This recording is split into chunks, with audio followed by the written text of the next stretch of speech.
સરકારને જે તમે ટેક્સ ભરો છો, રૂપિયા જે વેરો ભાડું આપો છો, એ પૈસાના જે એ લોકો માણસો રાખીને સાફ સફાઈ કરાવે છે.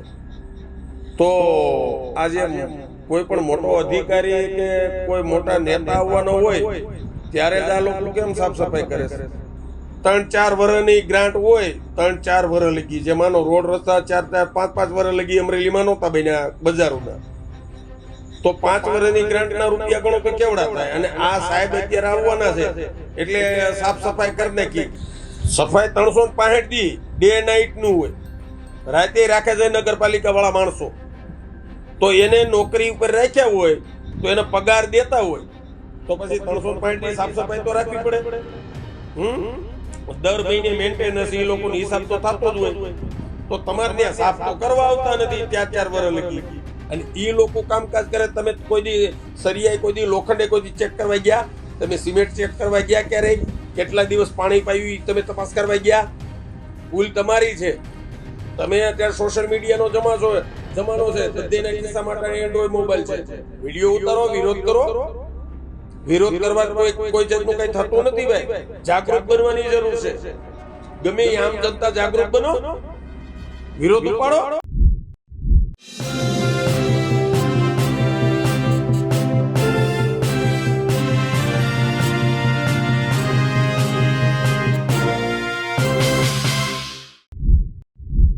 અમરેલીમાં રસ્તાઓ રંગાઈ ગયા, સાફ સફાઈ થવા લાગી કેમ કે સાહેબ આવે છે.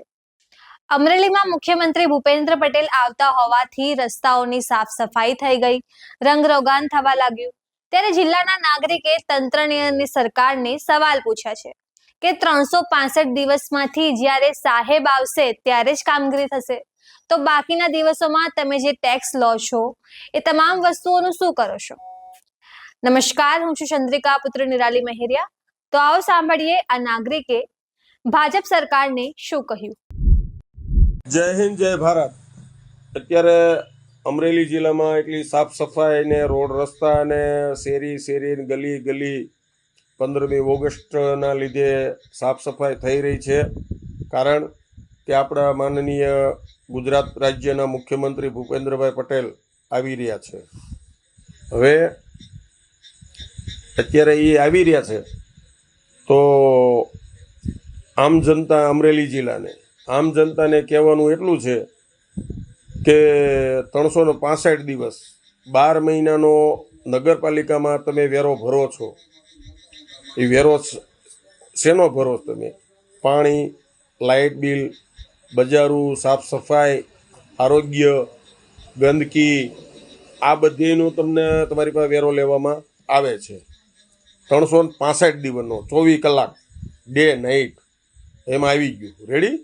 સરકારને જે તમે ટેક્સ ભરો છો, રૂપિયા જે વેરો ભાડું આપો છો, એ પૈસાના જે એ લોકો માણસો રાખીને સાફ સફાઈ કરાવે છે. તો આજે કોઈ પણ મોટો અધિકારી કે કોઈ મોટા નેતા આવવાનો હોય ત્યારે જ આ લોકો કેમ સાફ સફાઈ કરે છે? 365 દી કેમ ધ્યાન દેતા નથી? નહીતર ગ્રાન્ટ તો આખા વર્ષની જે રોડ રસ્તા આરોગ્યની ફાળવી હોય એટલી ગ્રાન્ટ તો આવે જ છે. હા, તો આ લોકો ઈ ગ્રાન્ટને આખા એટલા વર્ષો લગી ક્યાં નાખે છે? આટલા વર્ષો લગી રોડ નહોતો બન્યો, આટલા વર્ષો લગી સાફ સફાઈ નહોતી થઈ, આટલા વર્ષો લગી ગંદકી નહોતી ગઈ, આટલા વર્ષો લગી. તો ઈ ગ્રાન્ટ, ઈ રૂપિયો ક્યાં નાખે છે? તો એનું દર મહિનાનું મેન્ટેનન્સ હિસાબ થતું હોય નગરપાલિકામાં કે આ મહિનામાં મેં આટલી જગ્યાએ સંડાસ, બાથરૂમ, રોડ રસ્તા, દવાખાના, આ તે, અહીંયા દવા નાખી હતી, અહીંયા એટલા મજૂર મેકી સાફ સફાઈ કરી, અહીંયા આટલી ગટરું સાફ કરી, અહીંયા એટલા પાણીના કનેક્શન આપ્યા, એનું મેન્ટેનન્સ દર મહિને લાગે છે. તો એ પૈસા જે તમે વેરો નાખો છો એ પૈસામાંથી જ બધીને ખર્ચો થાય છે. તો આ નેતાઓ આવે ત્યારે સાફ સફાઈ કેમ કરે છે? એ તમે ક્યારે વિચાર્યું કે આખું 3-4 વર્ષની ગ્રાન્ટ હોય, 3-4 વર્ષ લગી, જે માનો રોડ રસ્તા 4-5 વર્ષ લગી અમરેલીમાં નહોતા બન્યા બજારોના, તો 5 વર્ષની ગ્રાન્ટના રૂપિયા ગણો તો કેવડા થાય. અને આ સાહેબ અત્યારે આવવાના છે એટલે સાફ સફાઈ કરી નાખી. કેમ?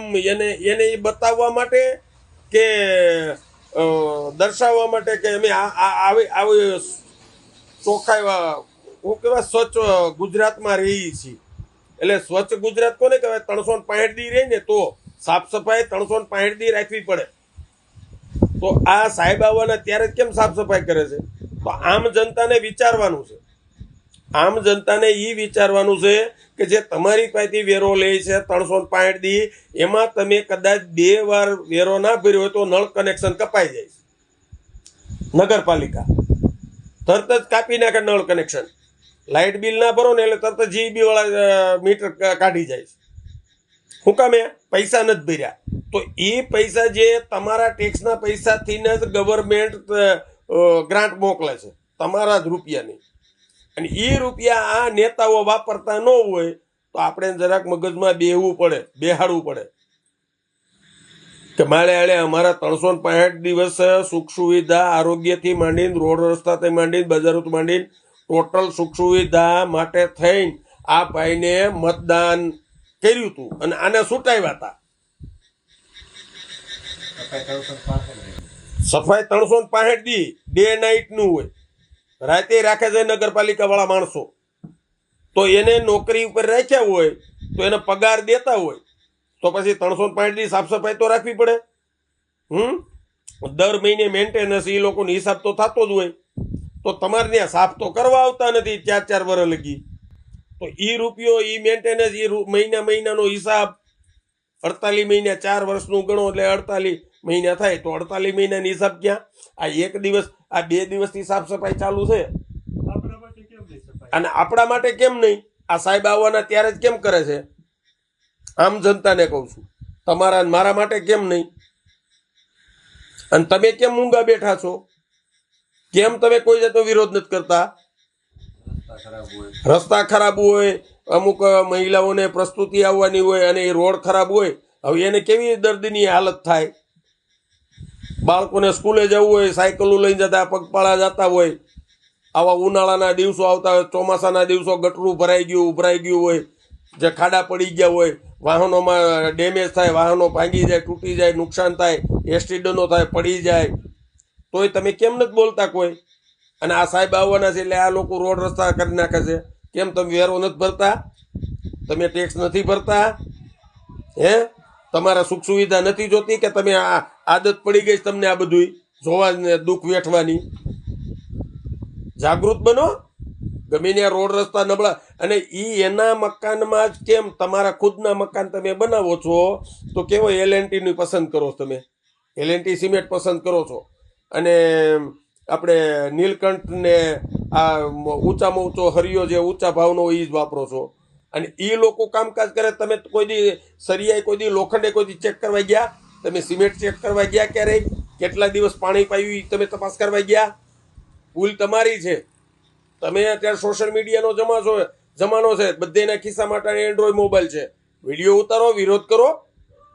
વિરોધ કરવા કોઈ જાતનું કંઈ થતું નથી ભાઈ. જાગૃત બનવાની જરૂર છે. ગમે આમ જનતા જાગૃત બનો, વિરોધ ઉપાડો. આ મારી સામો ગમે થાય લ્યો. એ કાંઈ ભૂપના દીકરા નથી એ કે એ કોન્ટ્રાક્ટર રહે ને, એ ગમે એવું ભાંગી તૂટી જાય એટલે કેસ થાય એને તરત જામીને મળી જાય. નબળું થવા શું કામ દો છો? અને એ 5 વર્ષે આપણે એ કેવું શું પડે એને કે રોડ સારો બનાવો? પહેલાથી જ આપણે ધ્યાન રાખીએ, નબળું કામ ન થવા જોઈએ. એટલે એની 10 વર્ષ 20 વર્ષની વેલિડિટી હોય. જાગૃત બનો. શિક્ષિત છો તમે. કોઈ આ 1947 મહિલા નથી. હવે જાગૃત છો અને શિક્ષિત છો એટલે અવાજ ઉઠાવવો જરૂરી છે. કેમ કે ભારત આપણું છે, ગુજરાત આપણું છે, એટલે વિરોધ કરવો જરૂરી છે. આને 5 વર્ષનો એને 60 મહિનાનો ટાઈમ આપેલો છે. 60 મહિનાની અંદર તમે કોઈ જાતની આરોગ્યથી માંડીને, સફાઈથી માંડીને, રોડ રસ્તાથી માંડીને કોઈ જાતની સુવિધા ન હોય ને એને કાઢો. બીજો ત્યારે જ છે ફૂલ ભણેલો ગણેલો એન્જિનિયર માઇન્ડનો પાવરફુલ વ્યક્તિ, વૈજ્ઞાનિક બુદ્ધિનો એવો લાવો. જય હિન્દ, જય ભારત. તો જેમ તમે આ વિડીયો જોયો, તમે આ મુદ્દે શું વિચારો છો અમને જરૂરથી કમેન્ટ કરીને જણાવજો. એ સિવાય તમે અમને અમારા ફેસબુક અને ઇન્સ્ટાગ્રામ પર પણ ફોલો કરી શકો છો. અત્યાર માટે બસ આટલું જ. ધન્યવાદ.